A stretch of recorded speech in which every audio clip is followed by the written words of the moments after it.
এই কৃষ্ণনগরের রানী।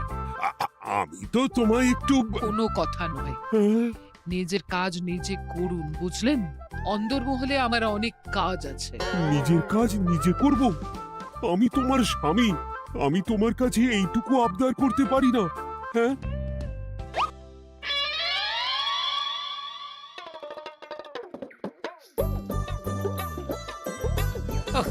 আজ গিন্নির সাথে বচসা করতে গিয়ে দেরি হয়ে গেল। মহারাজ আবার আমার দেরি দেখে রেগে না যান।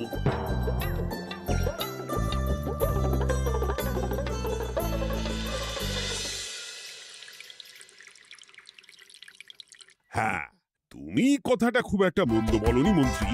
এতে রাজ্যবাসীরও উপকার হবে আর রাজকোষেরও খুব একটা চাপ পড়বে না। তাহলে মহারাজ সব ঘরে ঘরে এই বার্তা পৌঁছে দিই। কি এত বড় সাহস তোমার? আমার মুখে মুখে কথা বলছো? যাও, বেরিয়ে যাও বলছি আমার চোখের সামনে থেকে। তোমায় আর দেখতে চাই না। আমি আবার কি বললাম মহারাজ? কি বললে মানে? কি বলতে বাকি রাখলে শুনি? বলছিলাম কি, অপরাধ নেবেন না মহারাজ, সেনাপতি তো। চুপ, একদম চুপ। আমি মরছি নিজের জ্বালায় আর তুমি ওই ভুল ভাল বলে আমার মাথা বিগড়ে দিতে চাইছো? মহারাজ রেগে আগুন, এই ছিলেন ঠান্ডা, এই তো মুখে হাসি ছিল, এখন হাতে ডান্ডা। কি বললে কবি? তুমি আমায় অপমান করলে? যাও, এক্ষুনি তোমরা সবাই দূর হয়ে যাও আমার সামনে থেকে। কাউকে চাই না আমি। এই মুহূর্তে রাজসভা আমি শূন্য দেখতে চাই, না হলে আজ সব কটা গর্দান নেব আমি। যাও বলছি।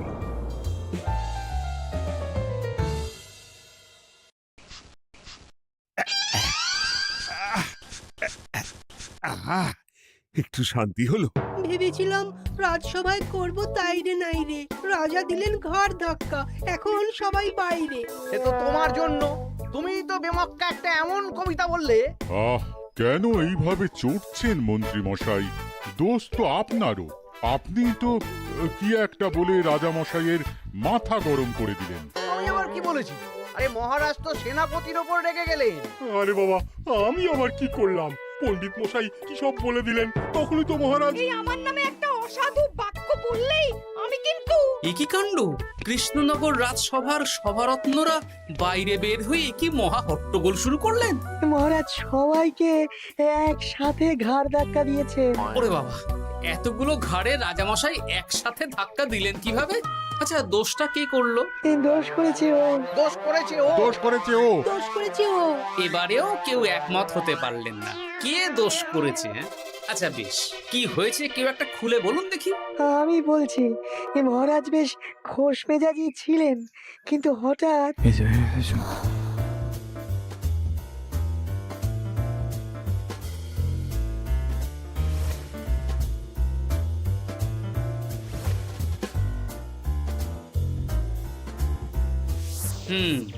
এই কাণ্ড!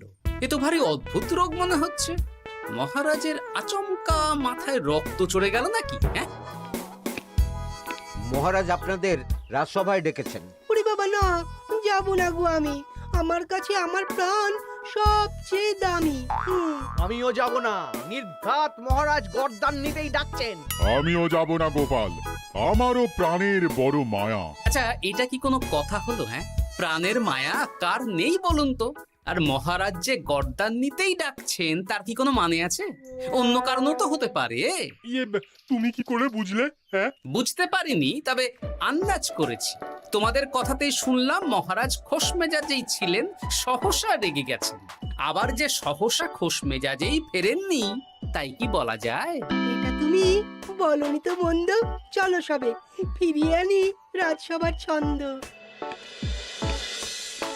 আরে গোপাল, এসো এসো এসো। তা এত দেরি করলে কেন?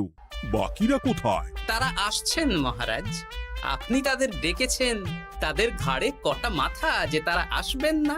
কিন্তু মহারাজ, আমি অন্য কথা ভাবছি। কি কথা গোপাল?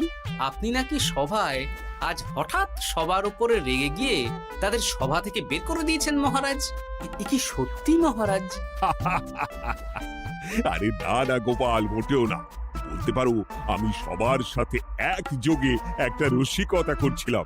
আমি দেখছিলাম সবাই আমার রসিকতা কেমন বুঝতে পারে। তাই নাকি? আসলে তুমি ছিলে না বলেই এরা কেউ আমার রসিকতা ধরতে পারেনি। এ কি সত্যি মহারাজ? আপনি সত্যি আমাদের উপর কোনো রাগ করেননি? হুম, এ কি এই সব কিছুই আপনার রসিকতা ছিল? ও মা, তাই নাকি মহারাজ? এই যে আপনি শুনিয়ে দিলেন কথা কড়া কড়া, সবকিছুই ছিল আসলে নিছক মজা করা। আহ, আবার যত সব বাজে বকছো তোমরা। এত কথা কেন? তোমরা কেউ আসলে মহারাজ কৃষ্ণচন্দ্রের রাজসভার যোগ্য নও। যাও, যাও, দূর হয়ে যাও। কিন্তু মহারাজ, এই যে আপনি বললেন। আহ, তুমি সবার আগে যাও তো। তুমি হলে সব নষ্টের গোড়া। যাও বলছি, আমার আর ভালো লাগছে না। যাও। জব বাবা।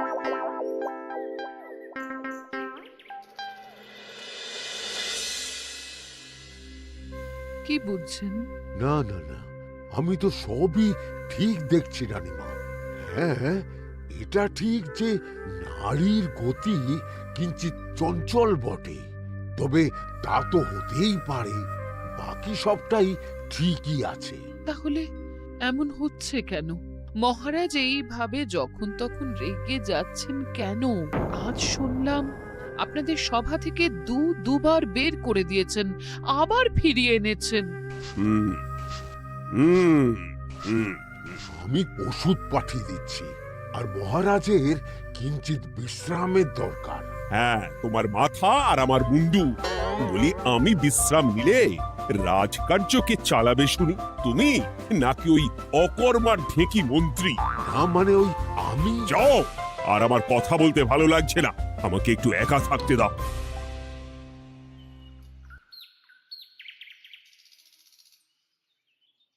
ব্যাপারটা কি বুঝলে গোপাল? রাজবৈদ্য তো মহারাজকে দেখতে রাজবাড়িতে গেছেন। কি মনে হয়? গতকালও আমি যখন বাগানে গেলাম,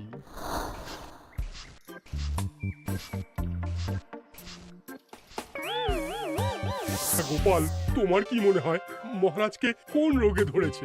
এই রেগে যাচ্ছেন, আবার এই মাথা ঠান্ডা হয়ে গিয়ে ডেকে পাঠাচ্ছেন।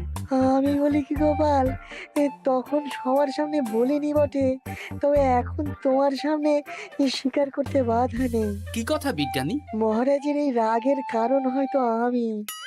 আমার মনে হয় আমার দোষেই উনি এরকম বারবার রেগে যাচ্ছেন। কেন?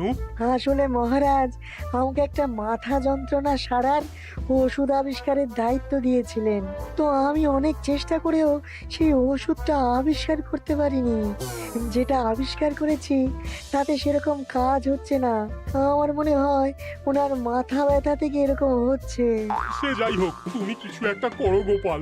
মহারাজের অসুখ কিভাবে সারানো যাবে সেটা নিয়ে কিছু একটা ভাবো। ভাবতে তো হবেই। আজ সন্ধেবেলায় তুমি তোমার বাড়িতে বাকি সভাসদদের ডেকে আনো, আমি সমাধান সঙ্গে নিয়ে সময় মতো চলে আসবো। আচ্ছা বেশ, তাই হবে। আমি এখনই বাকিদের খবর দিয়ে দিচ্ছি। আর বিজ্ঞানী, একটু এদিকে এসো তো, একটা কথা আছে।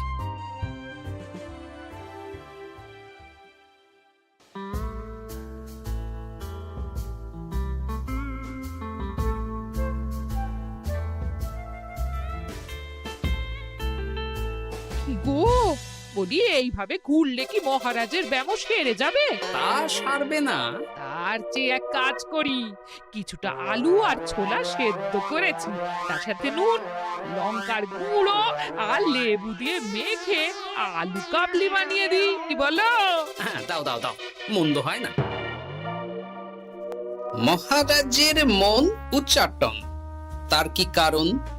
মাঝে মাঝে আসছেন আর মহারাজ রেগে আগুন হয়ে যাচ্ছেন, আবার যেই সে ব্যামো ঠিক হয়ে যাচ্ছে মহারাজ সেই আগের মতন। তার উপর আবার সভাসদেরা মনে করছে তাদেরও কোনো দোষ আছে। তাহলে দুয়ে দুয়ে চার করতে হবে, কিন্তু কিভাবে কিভাবে কিভাবে? এই নাও আলু কাবলি খেয়ে পেট ঠান্ডা করে নাও দেখি। হ্যাঁ, বেশ কিছুদিন আগে বিজ্ঞানী লেবুর রসের জাদুর কথাই তো বলছিল। আর আচ্ছা গিন্নি, তুমি তোমার বিয়ের সময় তোমার বাবার মুদির দোকানের একটা কাঠের ছোট বাক্স পেয়েছিলে না, যাতে শ্বশুর মশাই মোহর রাখতেন? উমা, সে বাক্স তো ঝুলকালি মেখে আছে গো, তা দিয়ে তোমার কি হবে? ঝুলকালি লেগেছে? বাবা বাবা বাবা, তাতে তো আমার কাজ আরো ভালো হবে। যাও যাও যাও, নিয়ে এসো দেখি। আমি ততক্ষণে বেশ খানিকটা অদৃশ্য কালি বানিয়ে ফেলি। না না, আমি তো বলছি মহারাজের কোনো রোগ নেই, সামান্য উদ্বেগ ছাড়া আর কোনো সমস্যাই নেই মহারাজের। তাহলে মহারাজ আমাদের এই তুর্কি নাচন কেন নাচাচ্ছেন শুনি, মস্করা করে? তাই তো উত্তর জানা চাই তো। আর এই যে এত জরুরি তলব পাঠিয়ে গোপাল আমাদের ডেকে পাঠালো, তার তো টিকিরও দেখা নেই। গোপাল কি করবে শুনি? যে রোগ আদপেই নেই সেই রোগ কিনা ওই গোপাল ছাড়াবে? আমার তো বিশ্বাসই হয় না। বিশ্বাসে মিলায় বস্তু, তর্কে বহু দূর, তাই না মন্ত্রী মশাই? পেলে গোপাল, মহারাজের রোগ সারাবার কোনো উপায় পেলে? আচ্ছা গোপাল, রাজবৈদ্য বলেছেন মহারাজের কোনোই অসুখ নেই, তা তুমি কি সারাবে শুনি? হ্যাঁ, রোগ হয়তো রাজবৈদ্য মশাই ধরতে পারেননি, কিন্তু কিছু তো আছেই যার জন্য মহারাজ এমন আচরণ করছেন, তাই না? তা তুমি বলো না মহারাজ এমন কেন করছেন, আর কি তার সমাধান? এক এক করে বলি। আমি ভেবে দেখলাম এর জন্য আমরাই দায়ী। বলো কি? আমরা সবাই কোনো না কোনো সময়ই মহারাজের রাগের কারণ হয়েছি, তাকে আঘাত দিয়েছি, বিষণ্ণ করেছি। ইচ্ছে করে করিনি হয়তো, কিন্তু করেছি। আর মহারাজ সেই সব কথা বুকে চাপা দিয়ে রেখেছেন। তুমি বলতে চাইছো অতীতে সেই সব ভুলের কারণেই মহারাজ এমন করছেন? আমার তো তাই মনে হয় সেনাপতি। আচ্ছা আচ্ছা, তর্কের খাতিরে যদি তাই ধরে নি, তাহলে এখন আমাদের কি করণীয়? আমরা তো কাল যন্ত্রে চেপে অতীতে ফিরে যেতে পারবো না যে সেই সব ভুলগুলো শুধরে দেব। তা হয়তো হবে না, কিন্তু কিংকর্তব্য বিমূঢ় বাবার আদেশ যদি মানি, তাহলে এই সমস্যার সমাধান সম্ভব মন্ত্রী মশাই। কি বললে? ত্রিকালজ্ঞ বাবা কিংকর্তব্য বিমূঢ়, সে আবার কি গোপাল? আছেন একজন জ্ঞানী ব্যক্তি, আমার খুব পরিচিত। তার দেওয়া একটা উপদেশ আমার জানা আছে। আমার বিশ্বাস তাতে মহারাজের এই সমস্যার সমাধান হয়ে যাবে। কি করে শুনি? এই কালি হলো অদৃশ্য কালি। কলম দিয়ে অদৃশ্য কালিতে কাগজের উপর লিখতে হবে। কি লিখতে হবে? লিখতে হবে যে মহারাজের সাথে অতি সাম্প্রতিক কালে আমরা যা যা অন্যায় করেছি তাই লিখতে হবে। কোনো মিথ্যে কথা লেখা যাবে না। তবে চিন্তা নেই, অদৃশ্য কালি, ফলে কেউ কারো লেখা পড়তে পারবে না। এইবার এই কাগজ ভাঁজ করে ফেলে দিতে হবে এই বাক্সে। বাক্সে তালা, তার চাবি থাকবে মন্ত্রী মশাইয়ের কাছে। আবার আমার কাছে কেন? পরে যাতে কোনো সন্দেহ না করেন, যা সন্দেহবাতিক মৌন আপনার। বললে এইবার এই বাক্স সারা রাত নদীর ধারে বটতলায় পড়ে থাকবে, চাঁদের আলো পান করবে। তারপর সকালে আমরা সবার সামনে এই বাক্স ফেলে দেব নদীর জলে। সবার অন্যায় সারা রাত চাঁদের আলো পান করে শুদ্ধ হয়ে ভেসে যাবে নদীর জলে। ব্যাস ব্যাস, আমরা সবাই পাপ মুক্ত হয়ে যাব। একদম সবাই শুদ্ধ হয়ে যাব, আর মহারাজের ব্যামো সেরে যাবে। কিন্তু তুমি কোনো চালাকি করছো না তো গোপাল? অদৃশ্য কালিতে লেখার সাথে আমি আর কোন চালাকি করব মন্ত্রী মশাই? দেখুন, আমি একটা কাগজে লিখছি। কি কিছু বোঝা যাচ্ছে? সত্যি তো কিছু বোঝা যাচ্ছে না যে আদৌ কিছু লেখা হয়েছে কি হয়নি। তাহলে লেখা শুরু করা যাক। এক এক করে লিখুন আর কাগজ ভাঁজ করে বাক্সে ভরে দিন। আর হ্যাঁ, একদম মিথ্যে কথা লিখবেন না, তাহলে কিন্তু লেখাগুলো অদৃশ্য থাকবে না, ফুটে উঠবে। আচ্ছা গোপাল, বুঝেছি। কলম কালি মন, লেখে 3 জন। মিথ্যে কথা লিখে দিলেই ঘটবে অঘটন। আমি বাক্সটা নদীর পাড়ে সঠিক জায়গায় রেখে আসব। তারপর কাল সকালে সবাই মিলে এই বাক্স ফেলে দেব নদীর জলে। ঠিক আছে?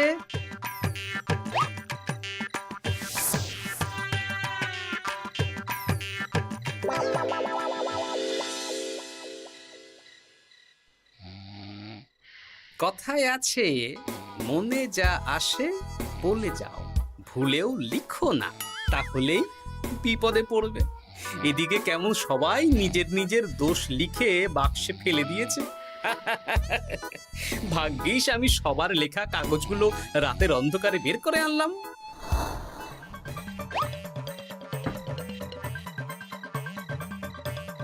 এইবার এই কাগজগুলো ঢুকিয়ে দিলেই কেল্লা ফতে। এখন সবার পাপের স্বীকারোক্তি আমার হাতের মুঠোয়।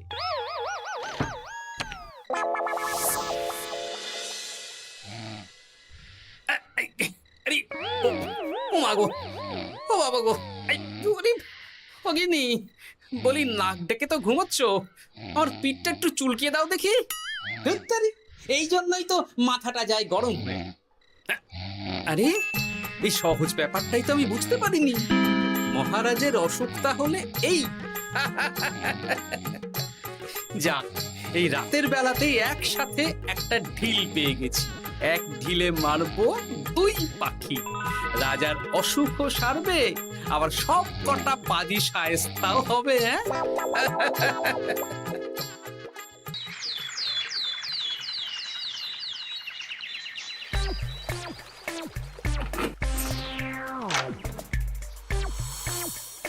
কি এইবার শান্তি হয়েছে তো মন্ত্রী মশাই? যেমন অদৃশ্য লেখা ছিল সেরকমই আছে তো? কিন্তু এতে কি মহারাজের রোগ সেরে যাবে? যাবে না মানে? মনে করুন সেরে গেছে।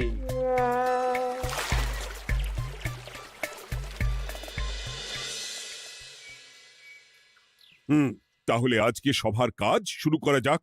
ক্ষমা করবেন মহারাজ, সবার কাজ শুরু করার আগে একটা দরকারি কাজ আগে করা দরকার। না হলে আবার কখন আপনি আমাদের কারো উপর রেগে যাবেন আর আমাদের সভা থেকে তাড়িয়ে দেবেন তার তো ঠিক নেই, তাই না? আহ গোপাল, আর বিরক্ত করো না। আমার এত সাহস নেই মহারাজ যে আমি আপনাকে বিরক্ত করব। আমি তো জানি নিজের পিঠ যখন নিজে চুলকোনো যায় না, আর কেউ থাকে না সেই পিঠ চুলকিয়ে দেবার মতো, তখন কিরকম বিরক্তি জেগে ওঠে, তাই না মহারাজ? এ কি গোপাল, তুমি এত কিছু কি করে জানো? জানাই তো আমার কাজ মহারাজ। আর এও জানি যে আপনার এই বিরক্তির পেছনে সভাসদগণের ভূমিকা ঠিক কি। তার মধ্যে তুমিও আছো গোপাল, তাই না? আছি, পুরো মাত্রায় আছি মহারাজ। তবে হ্যাঁ, আমি কিন্তু তাই বলে রাজকোষের হিসেবে গোলমাল করে মহারাজের কোপের কারণ হইনি মন্ত্রী মশাই। এটা কি গোপাল আন্দাজে বলছে? না হলে কাল অদৃশ্য কালিতে আমি কি লিখেছি সেটা জানলো কি করে? এই, আমি যা লিখেছি সেটাও কি গোপাল পড়ে ফেলেছে নাকি?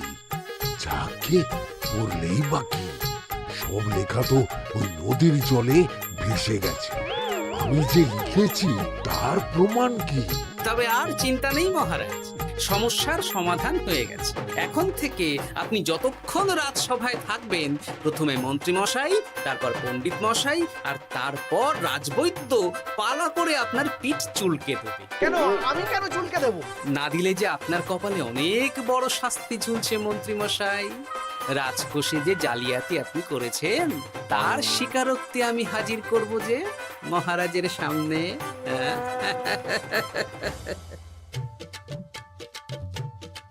এই নিন মহারাজ, মন্ত্রী মশাইয়ের পাপের স্বীকারোক্তি। আপনি আগে মন্ত্রী মশাইয়ের লেখাটা পড়ুন, তারপর একে একে সকলের স্বীকারোক্তি দিচ্ছি। এ কি মন্ত্রী, তুমি রাজকোষ থেকে 500 মোহর চুরি করেছো, আর তার বদলে সেই হিসেব তুমি পুকুর পাড় বাঁধানোর খরচ হিসেবে দেখিয়েছো। এই সেরেছে, এটা ফুটে উঠলো কি করে? সে অনেক কাণ্ড মন্ত্রী মশাই, বাকিদের সবারটাই আছে, এত জেনে কাজ কি? না না, জানতে তো হবেই। তাহলে শুনুন, এই অদৃশ্য কালি আসলে লেবুর রস। গতকাল রাতে আমি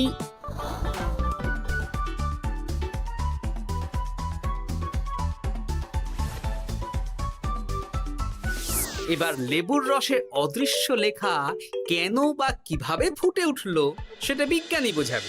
লেবুর রসে লেখা আগুনের তাপে ধরলে ফুটে ওঠে, কারণ লেবুর রসে থাকা অম্ল কাগজের সাথে থাকা শ্বেতসারের সাথে বিক্রিয়া করে এবং তাপ পেলে সেই বিক্রিয়া দ্রুত হয়ে কাগজের শ্বেতসার রাসায়নিকভাবে পরিবর্তিত হয়ে গাঢ় রং ধারণ করে।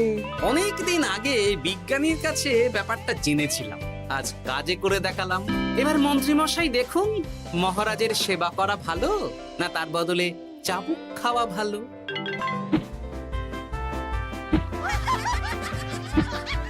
ওরে বাবা না, না, উফ! আগে যেমন বুনো ওল তেমনই তো বাঘা তেঁতুল হবে মন্ত্রী মশাই। যা, রাজা মশাইয়ের মেজাজ আবার বিগড়ে যাওয়ার আগেই কাজ শুরু করে দিন ও বাকিদেরকে সেবা করার সুযোগ করে দিন। আজ থেকে ভুল হলে শুধরে নেব ভুলকে। মন্ত্রীমশাই মহারাজের পিঠ দেবে চুলকে।